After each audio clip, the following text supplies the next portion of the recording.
السلام عليكم ورحمة الله وبركاته. إن الحمد لله نحمده ونستعينه ونستهديه ونستغفره ونعوذ بالله من شرور أنفسنا ومن سيئات أعمالنا. من يهده الله فلا مضل له ومن يضلله فلا هادي له.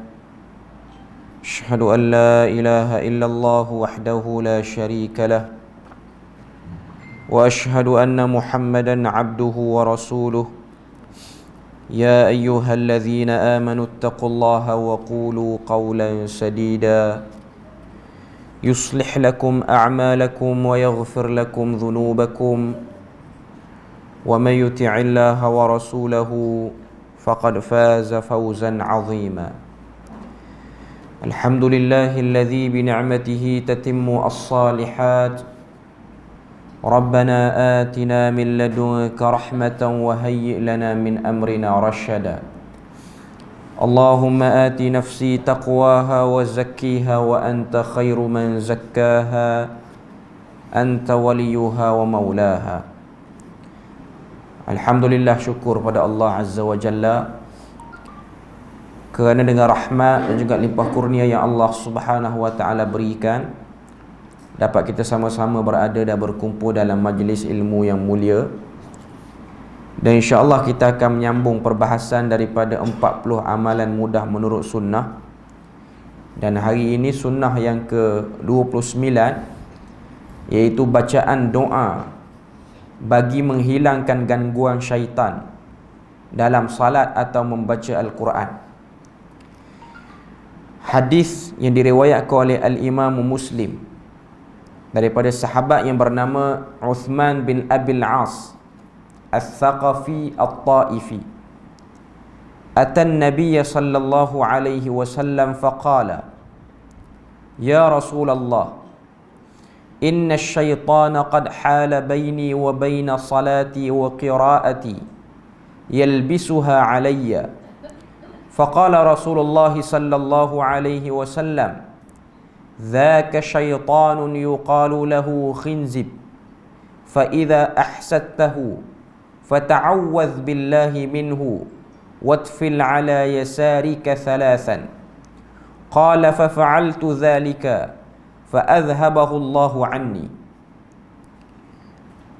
Uthman bin Abil As radhiyallahu anhu, seorang sahabat yang berasal daripada Bani Thaqif, dan dia ni orang Taif. Dia kata dia mendatangi Nabi sallallahu alaihi wasallam, yakni datang jumpa Nabi, mengadu pada Nabi masalah diri dia. Antara yang dia mengadu sini, dia kata, Ya Rasulullah, wahai Rasulullah, inna syaitana qad hala baini wa baina salati wa qiraati yalbisuha alayya. Sesungguhnya syaitan telah menghalangiku daripada salatku dan telah mengganggu bacaanku, yakni bacaan Al-Quran. Jadi dia beritahu masalah dia kepada Nabi sallallahu alaihi wasallam, iaitu dia ada rasa gangguan bila mana dia salat dan juga bila mana dia nak baca bacaan-bacaan dalam salat. Dalam hadis ni dia sebut yalbisuha alayya, sehingga aku ni menjadi samar ataupun tertukar. Tertukar maksud ni macam mana sini? Iaitu dia terlupa dia berada pada rukun apa dan apa yang dia kena baca pada rukun ni. Dan kadang-kadang terlupa tu menyebabkan dia tertukar rakaat yang keberapa. Masalah yang mungkin kita juga hadapi masalah ni. Maka kata Nabi sallallahu alaihi wasallam, faqala Rasulullah sallallahu alaihi wasallam, Nabi kata, "Dzaka syaitanun yuqalu lahu khinzib." Itulah syaitan yang bernama dengan nama khinzib. Sebahagian riwayat disebut dengan nama khinzab, baris atas. Fa idza ahsastahu fata'awwadh billahi minhu. Kata Nabi, apabila kamu merasakan gangguannya, yakni bila mana kita rasa kita diganggu, kita terlupa apa yang perlu kita baca, ataupun kita rasa gangguan-gangguan sini maksudnya ialah kita rasa mengantuk ataupun rasa berat bila mana dalam keadaan salat tu. Nabi kata fata'awwaz billahi minhu, maka hendaklah kamu meminta pertolongan kepada Allah daripadanya. Fata'awwaz sini maksudnya menyebut kalimah yang berbunyi a'udzubillahi minasyaitonir rajim. Itu antara anjuran Nabi sallallahu alaihi wasallam bila mana kita menghadapi masalah diganggu dalam salat. Kemudian Nabi sebut lagi sini, Nabi kata watfil ala yasarika thalathan, dan kamu ludahlah ke kirimu sebanyak 3 kali. Qala fa fa'altu, maka kata Uthman bin Abil As, aku telah melakukannya. Fa adhhabahu Allahu anni, maka Allah Ta'ala telah menghilangkan aku daripada gangguan tersebut. Kita tengok apa yang disebut sini. Khinzib ataupun khinzab adalah nama syaitan yang mengganggu orang dalam salat. Dalam hadis yang lain, hadis yang diriwayatkan oleh Al-Imam Tirmizi, bila mana satu orang tu dia menghadapi gangguan ketika mana bersuci, maknanya ketika mana mandi wajib ataupun mandi hadas, ataupun ketika mana dia berwudu, gangguan syaitan datang pada waktu tu, mendatangkan pada dia rasa was-was, seakan-akan air itu tak mengalir pada bahagian yang patutnya mengalir air itu, ataupun kena air itu. Nabi kata zaka walahan, itulah syaitan yang bernama walhan ataupun walahan. Dalam sebahagian riwayat, walaupun riwayat tu dhaif, yang diriwayatkan oleh Al-Imam Tirmizi. Jadi dia ada beza nama. Walhan yang akan ganggu manusia ketika mana dia bersuci, dan juga khinzab yang akan mengganggu manusia ketika mana dia sedang melakukan ibadah, khususnya salat. Nama-nama ni Nabi yang namakan. Yang mana kau tengok, ini yang disebutkan oleh Al-Imam Suyuti bila mana dia membahas ataupun dia mensyarahkan hadis ni. Nama-nama ni datang daripada Nabi, dan nama-nama ni dia sesuai dengan pekerjaan yang dilakukan oleh syaitan tu, ataupun gangguan yang dibuat dengan syaitan tu ketika mana kita buat ibadah tu. Walhan ni ialah yang akan mendatangkan rasa tak selesa, maknanya kita akan rasa ada bahagian badan kita yang kering, tak kena air. Dan khinzab, sebahagian riwayat kata khinzab ni bukan asal daripada bahasa Arab, dia bahasa lain. Tapi khinzab ni ialah dia duduk di tepi telinga kita dan dia meniupkan gangguan sehingga kita dapat teringat benda lain. Sebab tu pernah berlaku zaman Imam Abu Hanifah. Imam Abu Hanifah rahimahullahu ta'ala yang mendirikan mazhab Hanafi, orang main mengadu pada dia tentang masalah selalu lupa letak barang mana-mana. Maknanya terlupa letak barang ni, tak ingat barang tu duduk mana. Tanya Imam Abu Hanifah, kok adalah tip-tip yang boleh diberikan, ayat-ayat yang boleh digunakan untuk mengurangkan masalah lupa letak barang. Apa jawapan Abu Hanifah? Abu Hanifah kata, bila mana kamu tak ingat barang yang kamu letak di mana, maka salatlah. Salat ingat. Tapi bukanlah nak beritahu pada kita tak ingat barang terus salat. Poin dia ialah, bila mana kita salat, syaitan tak akan suruh kita fokus kita salat. Waktu itulah kita boleh ingat barang kita. Dan itu kebiasaannya. Jawapan Imam Abu Hanifah tu bukan tip yang perlu kita buat kalau kita tak ingat. Contoh, tak ingat kunci kereta, salatlah 2 rakaat. Salat tu automatik syaitan akan masuk dan akan ganggu khinzab. Dia akan beri koordinat di mana kunci tu, baru ingat waktu tu. Tapi ada juga keadaan dia tak ingat kunci, dia ingat benda lain. Cuma nak sebut maknanya, bila mana seseorang tu mula beribadah, syaitan tak akan duduk diam. Syaitan akan melakukan gerak kerja dia. Ia boleh dibaca dengan khinzib ataupun khinzab. Ini yang disebutkan oleh Al-Imam Nawawi dalam kitab Al-Minhaj, syarah kepada Sahih Muslim. Ada juga ulama yang membacanya dengan sebutan khanzab. Ini juga yang disebutkan oleh Al-Imam Nawawi. Ia adalah gelaran bagi syaitan yang mengganggu salat yang bermaksud sepotong daging yang busuk. Perkataan khinzib ataupun khanzab ini maksudnya ialah sepotong daging yang yang busuk. Ini yang disebutkan oleh Al-Majdi Al-Ahmadi dalam kitab dia Syarah Sahih Muslim, Syarah Hisnul Muslim. Tujuan gangguan ini adalah supaya seseorang Muslim tidak dapat khusyuk di dalam salatnya dan tidak dapat merasai kelazatan ibadah. Jadi yang disebutkan sini, sebab apa khinzib ataupun khanzab dia datang mengganggu kita untuk mengurangkan sikit daripada kesempurnaan salat, iaitu khusyuk. Dalam Quran Allah Ta'ala sebut antara kejayaan orang beriman, qad aflahal mu'minun, surah Al-Mu'minun. Dalam banyak senarai yang Quran sebut, antara yang Quran kata alladzina hum fi salatihim khashi'un, mereka yang bila mana salat mereka itu khusyuk. Khusyuk bukan menjadi syarat sah kepada salat, tapi khusyuk itu menjadi kecantikan dan kesempurnaan bagi salat. Sebab ada orang dia silap faham bila mana dia baca surah Al-Mu'minun. Kita boleh cek surah Mu'minun ni juzuk yang ke-18, permulaan juzuk 18. Qad aflahal mu'minun, itu permulaan bagi surah Al-Mu'minun. Dalam tu Allah Ta'ala senaraikan beberapa sikap ataupun keberjayaan seorang yang beriman. Antaranya bila mana diberi amanah, dia jaga amanah tersebut, dia tidak pecah amanah, dan dia salat, dia jaga maruahnya apa semua.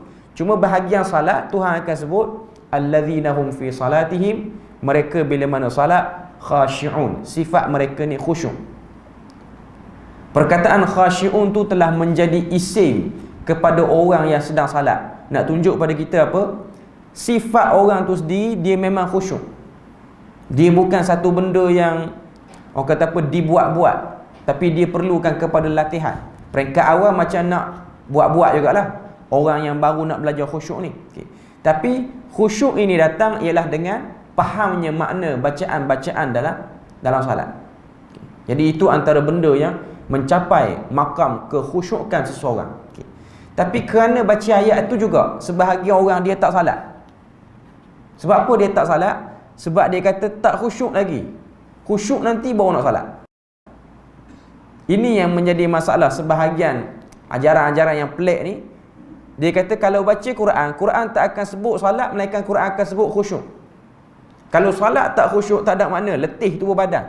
Dia baca pula dalil. Dia kata amilatun nasibah, beramal tapi letih tubuh badan. Tasla naran hamiyah, masuk neraka juga. Jadi jangan salat lagi kalau tak khusyuk.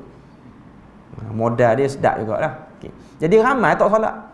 Umur 60 tak salat lagi. Sebab apa? Tak khusyuk lagi. Bila nak khusyuk tu? Tak tahu bila. Tapi nak kena tunggu khusyuk dulu. Tapi khusyuk ini ialah sesuatu yang dilatih. Khusyuk ini ialah sesuatu yang dilatih.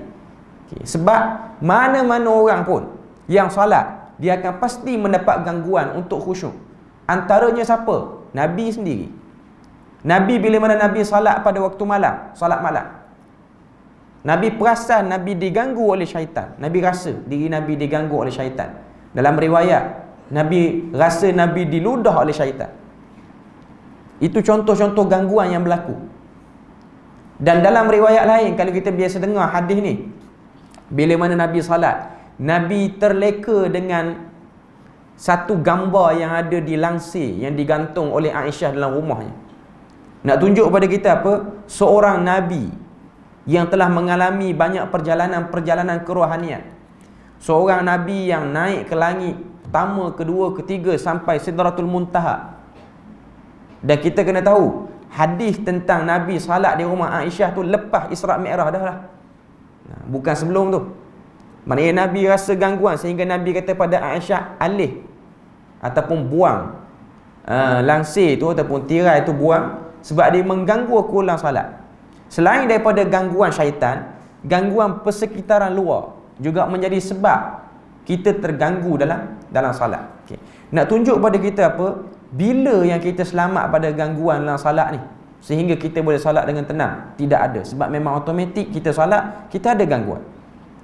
Tak akan dapat dinafikan dan tak akan dapat lari lagi. Jadi salatlah kita walaupun kita merasakan diri kita diganggu. Dan tujuan dia mengganggu tu ialah untuk kurangkan kekhusyukan dan juga kurangkan rasa kelazatan ibadah sehingga ibadat salat itu menjadi berat dan susah untuk dilakukan. Sunat bagi orang yang diganggu ataupun mulai merasai gangguan menyebut a'udzubillahi minasyaitanir rajim apabila terasa gangguan syaitan di dalam salat dan sewaktu membaca Al-Quran. Jadi nak sebut kepada kita, bila mana kita baca bacaan-bacaan dalam salat, kita rasa terganggu dengan sebab terlupa ataupun terganggu dengan orang kata apa, gangguan-gangguan lain lah yang boleh mengganggu kualiti bacaan tu, waktu tu kita sebut a'udzubillahi minasyaitanir rajim. Kita sebut perlahan lah. Contoh kalau dia jadi imam, tak ingat jadi imam tak ingat. Sebab benda ni memang biasa berlaku. Mungkin sebelum pada kita naik jadi imam tu, kita dah lancarkan bacaan kita. Naik jadi imam, kita jadi blur, tak ingat. Khususnya kalau saya sendirilah, bila mana jadi imam tarawih. Sebab imam biasa ni kita punya bacaan tu kita dah agak dah. Imam tarawih ni kadang-kadang tempat dia ada letak, kita ada target lah nak baca ayat apa.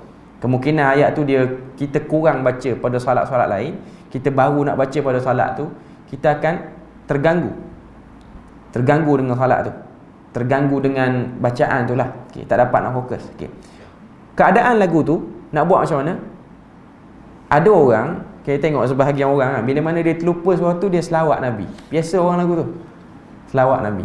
Kalau dia tak salat pun dia akan selawatkan. Tak salah lah nak selawat tu. Tapi kalau dia terlupa dan dia selawat, dia bukanlah menjadi tuntutan pun untuk kita selawat. Selawat ni mana-mana keadaan lah. Tapi dia bukan hanya bila mana lupa saja kita selawat. Dalam hadis ni Nabi kata bila mana terganggu, baca a'udzubillahi minasyaitanirrajim. Sebut a'udzubillahi minasyaitanirrajim, tapi sebut perlahan lah. Jangan kita jadi imam, kita tak ingat, kita pun balas a'udzubillah tu kuat juga. Makmum pun ingat, ayat baru lah yang dia tambah.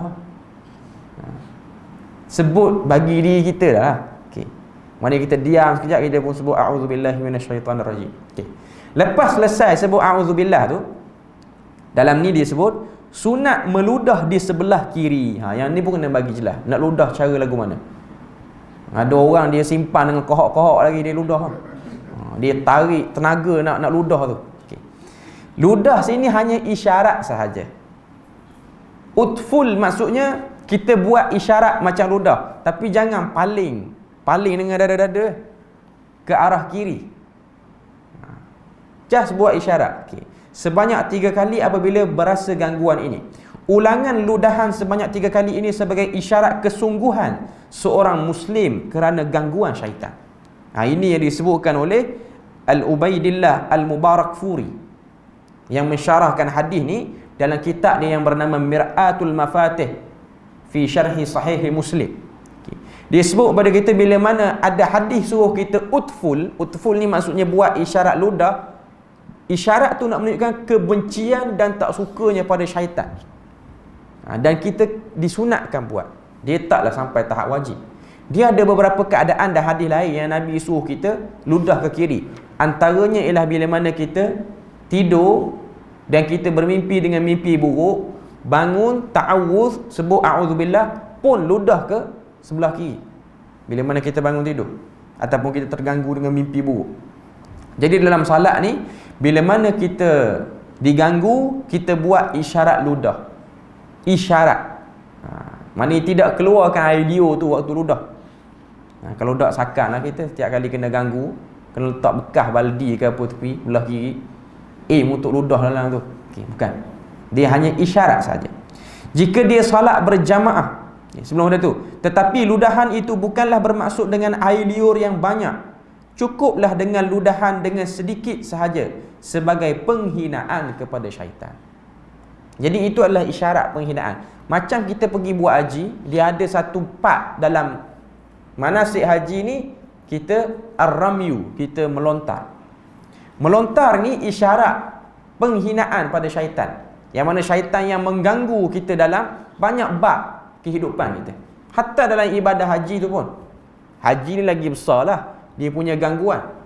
Nak bagi steady dia punya perasaan supaya tak rasa lemah, tak rasa tak semangat untuk buat ibadah haji ni. Tapi kita kena tahu dalam hadis Nabi sebut ahsil hasa, Nabi kata bilanglah beberapa batu kerikil yang kecil untuk dibuat melontar tu. Sebab ada hadis seorang lelaki, dia sampai kat bahagian melontar ni, dia ambil batu nak melontar ni besar-besar, genggam tapak tangan ni. Ni zaman Nabi punya cerita. Zaman kita lagi dahsyat lah.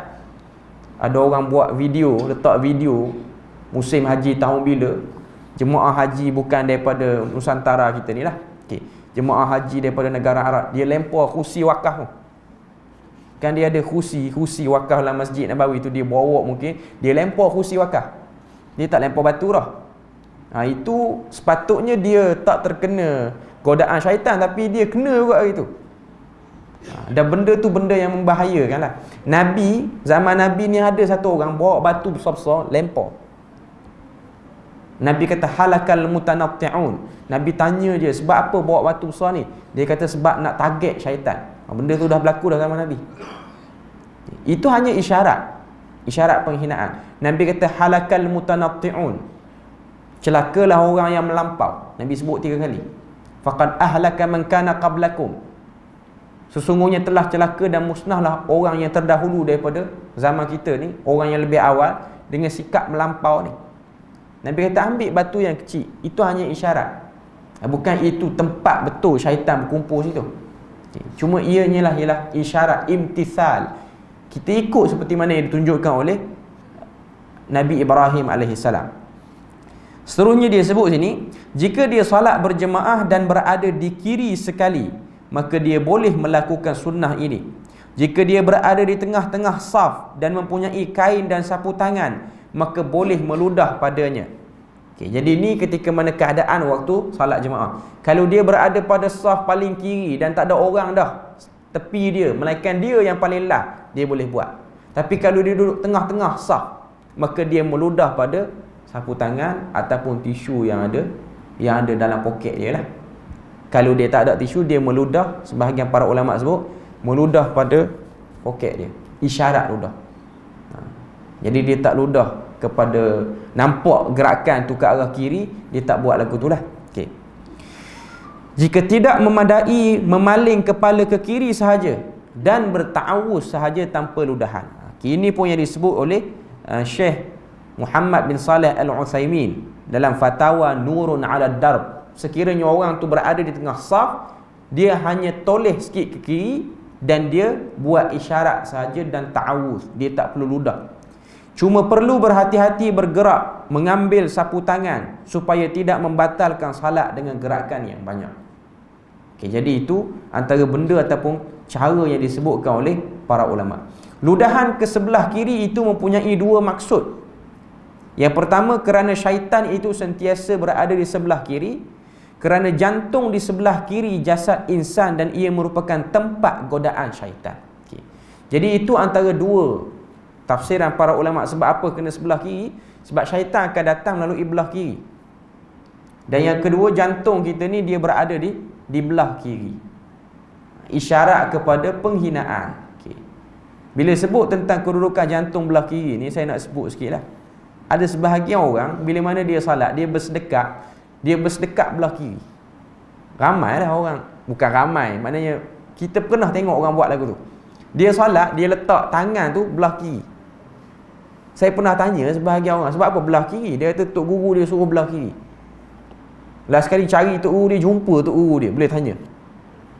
Saya tanya sebab apa belah kiri? Alasan dia bagi sebab belah kiri ni jantung kita, hati kita. Jadi nak bagi khusyuk tu pegang jantung. Jadi itu hanyalah dakwaan je lah, dia taklah menjadi amalan daripada para sahabat ataupun daripada Nabi sendiri. Yang ada dalam hadis, Nabi bersedekat dan para sahabat pun tidak tahqiq di mana kedudukan tangan Nabi. Cuma disebut dekat dengan dada ataupun dengan pusat ataupun bawah pada pusat. Itu ada hadis-hadis. Keadaan tangan ataupun genggaman tangan tu sahabat hanya sebut, Nabi hanya pegang betul-betul atas pergelangan ni. Itu cara Nabi bersedekat di situ. Ataupun sebahagian riwayat Nabi istirsal, tak bersedekat pun. Adapun kedudukan letak di kiri sikit ke kanan lebih sikit ke, itu tidak disebut, melainkan sebut letak di tengah ni, kawasan ni, sama ada dekat dengan dada ataupun atas pusat ataupun bawah daripada pusat. Itu saja yang ada. Cuma kita tengok sebahagian orang dia buat lagu tu. Bila mana dia buat lagu tu, dia punya siku kiri ni agak mengganggu orang yang solat tepi dia. Okay. Jadi tu sebab kita kena tahu jugalah, kita solat ni kita kena ingat kita solat beramai-ramai. Tapi solat musim Covid ni tak ada alasan kot. Dia boleh buat kiri, nak buh belakang pun boleh. Sebab memang dah 1 meter dah. Okay. Cuma kalau solat rapat balik nanti, dia tak boleh buat lagu tu lah. Sebab benda tu mengganggu. Sama juga dengan keadaan orang yang bila mana dia sujud ni, bukaan lengan dia ni mengganggu orang. Okay. Dia sujud tu dia buka besar sehingga space orang sebelah jadi kecil untuk sujud. Okay. Kalau kita solat sunat seorang, memang kita kena buka. Itu memang yang Nabi ajar. Okay. Tapi bila mana kita solat berjemaah ni, kita pandai-pandai tengok keadaan lah. Pandai-pandai tengok keadaan. Antara masalah-masalah yang kita boleh tengok lah dalam masyarakat kita ni, antaranya bila mana duduk tahiyat akhir. Sebab orang kita ni bila mana dia duduk tahiyat akhir, dia nak duduk iftirash, iaitu letak punggung atas lantai. Duduk iftirash ni, dia agak makan space sikit bila mana kita solat rapat-rapat ni. Okay. Jadi bila mana ada satu orang ataupun sebahagian orang dia minat iftirash, sempit tara mana pun dia tetap nak iftirash juga. Jadi bila mana dia iftirash, kadang-kadang dia terduduk di atas kaki orang sebelah. Jadi kawan tu baca tahiyat dalam keadaan menanggung geram lah. Dia kata dia ni dah lah, sudah imam beri salam, kawan tu tak habis lagi tahiyat, saja buat lama. Okay. Jadi waktu lagu tu kita tengok, kita duduk keadaan yang macam kita duduk tahiyat awal lah. Kalau kita boleh iftirash, kita iftirash.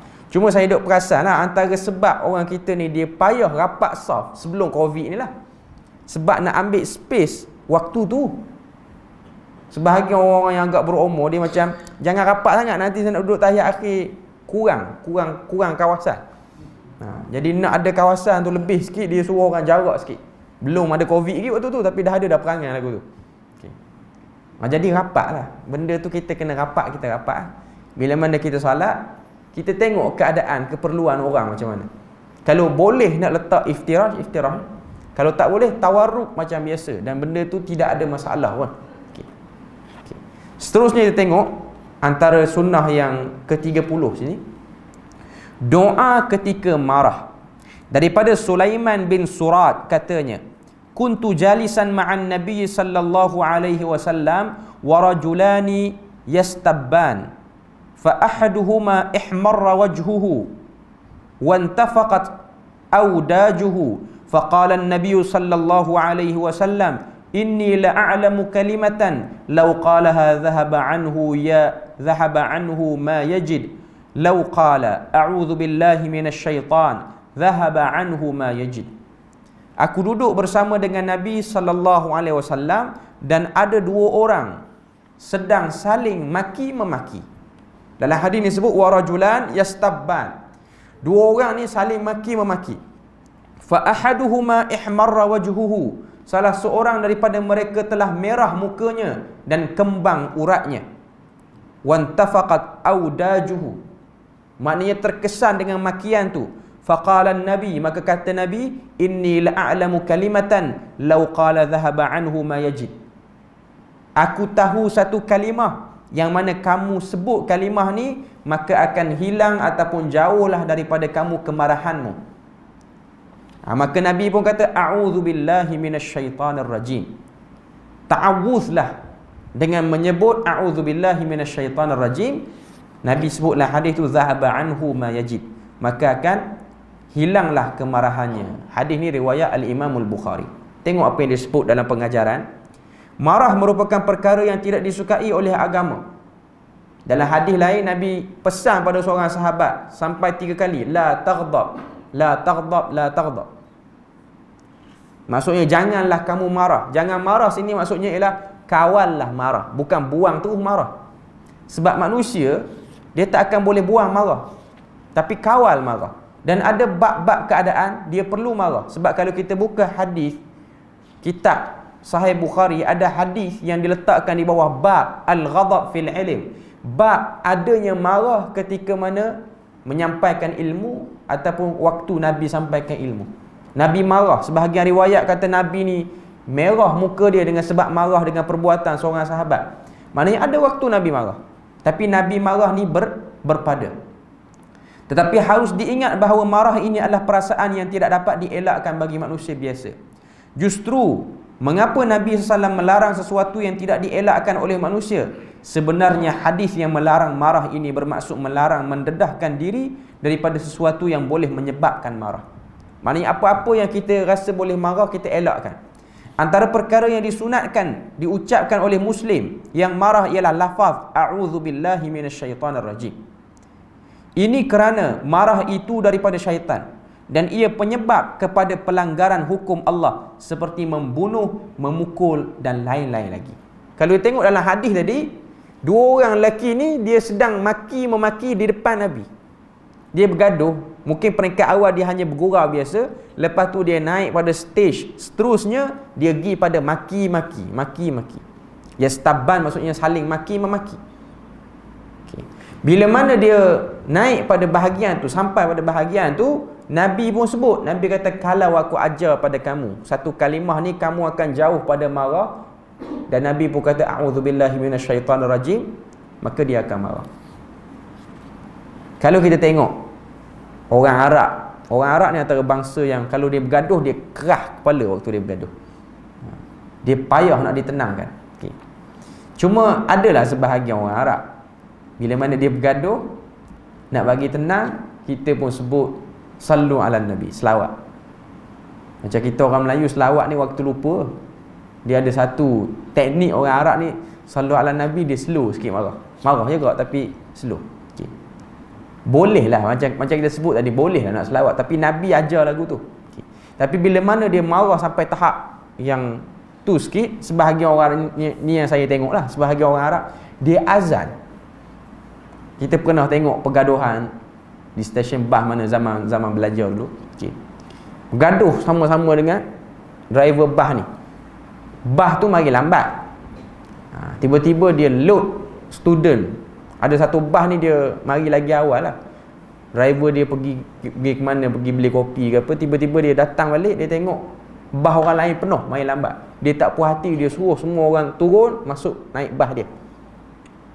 Sebahagian student, terutama student Melayu ni di universiti, dia tak suka naik bas tu sebab bas tu macam driver dia suka kacau perempuan apa semua, cakap benda-benda yang tak bagus. Jadi kita tak apa nak naik sangat bas tu. Dia tak puas hati, bas dia kurang orang naik, dia bergaduh, dia nak bertumbuk di hadapan pintu universiti pada waktu tu. Jadi apa yang dibuat waktu tu, pengawal security tu dia azan dalam pondok pengawal tu, dia azan kuat, dia azan slow lah harap tu bergaduh. Tapi habislah ilaha illallah, bergaduh balik. Nak kata apa, kerah kepala, bergaduh ke baca surah Baqarah pun tak ada apa geng ni. Memang sifat dia memang cepat marah. Dia tak boleh, dia tidak sabar. Dan benda tu benda yang biasalah. Saya tengok benda tu benda biasa bagi masyarakat Arab, benda tu biasa. Tak puas hati dengan sistem tertentu, dia akan buatlah benda-benda yang pelik. Saya ingat waktu musim, setiap habis satu semester ni nak masuk semester baru, pelajar akan pergi bayar yuran semester seterusnya. Bila mana waktu crowded ramai orang, jadi perangai orang Arab ni dia tak boleh beratur, dia akan pintah. Jadi cara dia nak pintah, terutamanya yang perempuan, dia bawa ayah dia.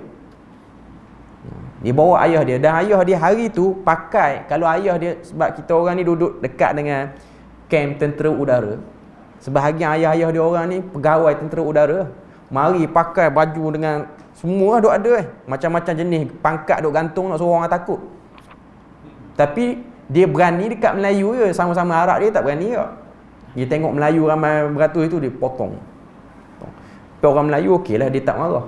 Ada satu orang Arab ni, pocik tu, dia taklah tua sangat, cuma kita nampak daripada pakaian dia tu, dia tentera. Dia potong satu barisan Arab tu. Dia potong, Arab-Arab yang muda ni tak puas hati. Dia tak puas hati, dia marah.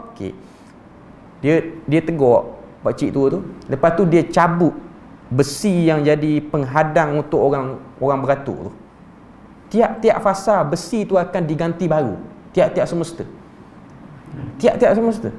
Besi tu banyak dia macam besi yang membentuk lorong. Tapi dia tak puas hati, dia akan angkat benda tu. Last sekali tak ada besi dah. Sebab tiap-tiap fasa akan ganti besi baru. Okay. Lepas tu dia bertumbuk dengan pegawai tu. Dia bertumbuk. Walaupun dia duk pakai uniform apa semua. Okay. Apa sebab? Sebab potong barisan. Kalau ikut barisan, okey je. Lepas tu guna sistem macam Malaysia, ada satu mesin yang ada nombor giliran, pun potong kok. Memang tak boleh ikut peraturan.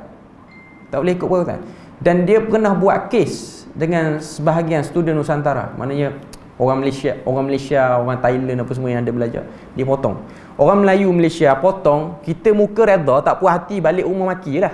Kita tahu dah kita tak ada daya upaya nak lawan ni. Okey. Hari tu dia potong satu grup Thailand, dia potong. Dia potong, dia kena Muay Thai dengan geng-geng tu. Okay. Sampai jadi pergaduhan besar di antara Arab dan Thai ni. Sehingga orang Thai tu tukar universiti, tapi Thai tu boleh lenyek lah Arab tu depan kita. Rapat lah Arab tu kena, tapi Arab tu tak puas hati lawan, dia angkat kabilah cari. Cuma kita yang Melayu ni pun rasa macam menang sesuatu walaupun dia balas dengan kawan lain. Okay. Kita rasa macam kita tak puas hati lama dengan Arab, tengok dia pukul Arab depan kita puas hati lah. Kita biarkan, jangan tolong, biar dia lenyek je. Okay. Cuma teruklah Arab tu kena, sebab Arab dia bergaduh. Orang Arab ni bergaduh tak cerdik sangat apa sebenarnya. Dia tak ada teknik-teknik yang dia orang Asia ni, dia kecil, dia boleh menyelit celah tu, menyelit celah ni, jadi dia boleh lawan kawan tu. Okay. Cuma nak sebutnya, start daripada tu gangguan terhadap orang-orang Asia ni kurang sikit lah. Mungkin cerita tu tersebar. Cerita Arab bergaduh dengan orang Asia kecil kalah Arab. Jadi orang Arab tak ganggu sangat, sebab muka Melayu dengan muka Thailand lebih kurang. Dia tengok Melayu, dia kata Thailand. Dia tengok Thailand, dia kata Malaysia. Sama je lah. Yang tu okey lagi, tapi kalau dia tengok Melayu, dia kata Cina. Melayu yang muka macam mamak pun dia kata Cina. Arab ni betul dia tak tahu apa tentang negara orang. Dia memang tak tahu apa. Sebab saya ingat waktu baru siap airport Jordan ni, barulah antara airport yang baru, dah dapat anugerah airport pengurusan yang terbaik lah. Tapi airport dia 2 tingkat je. Dia punya bangga tu, dia macam buat perayaan yang agak besar. Lepas tu kita orang balik Malaysia, kita akan guna airport tu. Lepas tu dia cerita, dia kata ni airport baru, moden lah, di Tanah Arak ni moden. Lepas tu kawan saya ni tak puas hati, dia kata airport kami 5 tingkat KLIA. Tunjuk gambar KLIA, siap ada LRT lagi dalam. Arab tu tak puas hati, dia kata untuk Arab okey dah airport ni. Dia tak puas hati, Malaysia lain lah, maju lagi. Tapi muka tak puas hati lah. Muka tak puas hati kalau kita cuba nak rendahkan negara dia. Muka tak puas hati. Dia tetap nak bangga, tapi dia tak bergaduh lah. Tapi kalau dia bergaduh dengan bangsa-bangsa lain, dia akan makin besar dan makin melarat. Cuma saya nak sebut sini, marah yang luar biasa, yang tak dapat menghalang dia orang daripada marah. Bacalah auzubillah, apa pun tak jadi apa.